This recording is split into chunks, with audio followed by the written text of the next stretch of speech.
எல்லாம் ஒளிந்து போகும். சகோதரனுடைய அன்பு ஒழிந்து போகும். தாயினுடைய அன்பு ஒழிந்து போகும். இந்த உலகத்தின் அன்பு ஒழிந்து போகும்.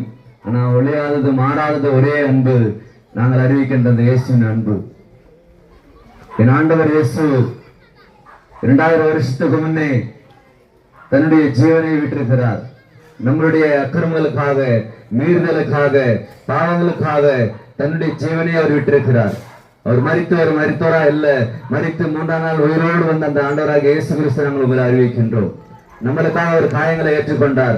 அவர் நம்மளுக்காக பூரா ரத்தத்தை சிந்தினார். நம்மளுக்காக காயங்களை ஏற்றுக்கொண்டார். நம்மளுக்காக சிலுவை சுமக்கப்பட்டார். என் ஆண்டவர் இயேசு அவ்வளவு அன்பு உள்ளவர். இந்த உலகத்துல யாருங்க, எத்தனையோ செல்வந்தர்கள் வந்தாங்க, எத்தனையோ மகான்கள் வந்தாங்க. யார் நமக்காக ஜீவன் விட்டாங்க?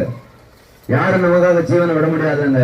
நாங்கள் அறிவிக்கின்ற இயேசு ஒருவரு மாத்திரமே அவர் ஜீவனை விட்டு மரித்து 3ஆம் நாள் எழுந்த அது சரித்திரம் படைத்தது. இன்றைக்கும் பைபிள்ல தான் சொல்கிறது, அவர் சரித்திரம் படைத்தவர். மரித்தவர்களை உயிரோடு எழுப்பினவர், குஷ்டரோகிகளை சுகப்படுத்தினவர், கூனிகளை நிமர வைத்த இயேசு, சப்பானிகளை நடக்க வைத்த இயேசு எவ்வளவு அற்புதங்கள் செய்திருக்கிறாருங்க. மரித்தவர்களை உயிரோடு எழுப்புகிற இந்த ஆண்டவராக இயேசு கிறிஸ்து நாங்கள் அறிவிக்கின்றோம். இந்த உலகம் ஏமாற்றுகிற உலகங்க.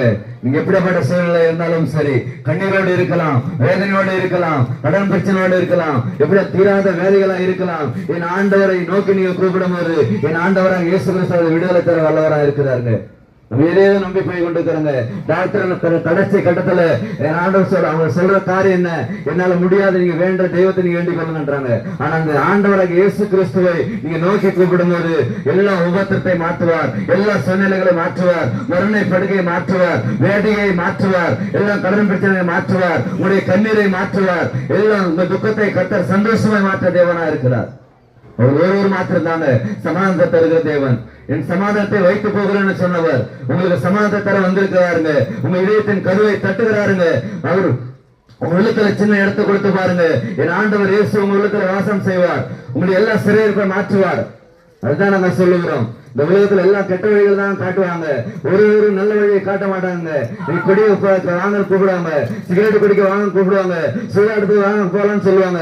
ஆனா நல்ல வழியை காட்டுவது ஒருவர் வர மாட்டாங்க. என் ஆண்டவர் இயேசு உங்களை நல் வழியை காட்டுகிறார். என் ஆண்டவர் இயேசு நீங்க வாழணும் என்று அவர் ஆசைப்படுகிறார். இன்னும் நீங்க அவரை தெரிந்து கொள்ளணும்னு ஆசைப்படுகிறார். என் ஆண்டவர் இயேசு ஒருபோதும் மாற மாட்டாருங்க. என் ஆண்டவர் இயேசு வாக்கு கொடுத்தா ஒருபோதும் நிறைவேற்றாது விட மாட்டாருங்க. உங்க வாழ்க்கையில எப்படிப்பட்ட சூழ்நிலையா இருந்தாலும் சரி, என் ஆண்டவர் அதை மாற்ற வல்லவரா இருக்கிறார். ஒருபோதும் நீங்க